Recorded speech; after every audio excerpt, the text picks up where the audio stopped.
জাতীয় দলটো কিবা কাৰণত 2026 চনত আমি চিটচিয়াঙি হোৱাৰ কাৰণে লুইনজ্যোতি মহোদয়ৰ হাতলৈ যোৱাৰ কাৰণে আমি তেখেতলোককো স্বাগতম জনাইছোঁ আৰু লগে লগে আমি হাই কমাণ্ডাৰ যি আদেশ সেই আদেশসমূহ পালন কৰি তেখেতলোকৰ ওচৰত শিৰণত হৈ আমি বহৰমপুৰ সমষ্টিত উঠি অহা যুৱ শক্তি শ্ৰীমন্ত কাশ্যপক আমি সকলোৱে বিচাৰিছোঁ নে?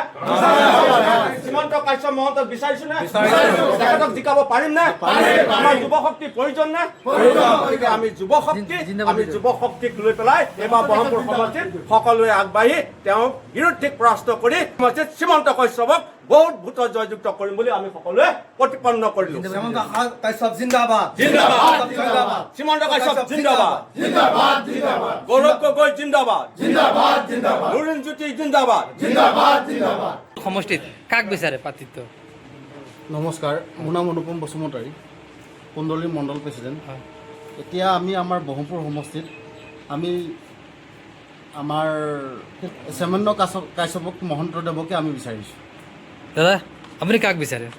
নিশ্চিতভাৱে আমাৰ ৰাইজৰ ফালৰ পৰা যিটো উত্থাপন হৈছে শ্ৰীমন্ত কাশ্যপ ডাঙৰীয়াকে আমি বিচাৰিছোঁ। আপুনি কাক বিচাৰে?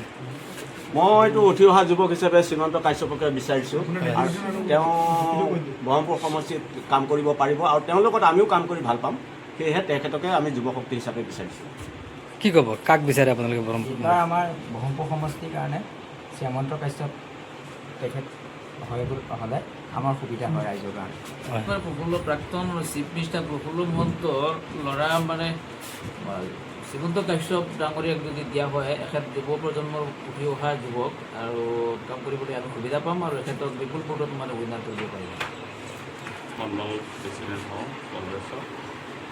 আমাৰ ৰাইজৰ যি এটা হেৰি উঠিছে যে আমাৰ এজন যুৱ প্ৰজন্মৰ মানে কেণ্ডিডেট হ'লে আমাৰ বহৰমপুৰ সমষ্টি আমি উদ্ধাৰ কৰিব পাৰিম। সেই হেতুকে আমি সকলোৱে একমত হৈ প্ৰাক্তন মুখ্যমন্ত্ৰী প্ৰফুল্ল মহন্তৰ পুত্ৰ শ্ৰীমন্ত কাশ্যপ ডাঙৰীয়াক দিলেহে আমি এই সমষ্টিটো উদ্ধাৰ কৰিব পাৰিম বুলি আমি আশা ৰাখিছোঁ। আমাৰ চবৰ এটাই অনুৰোধ,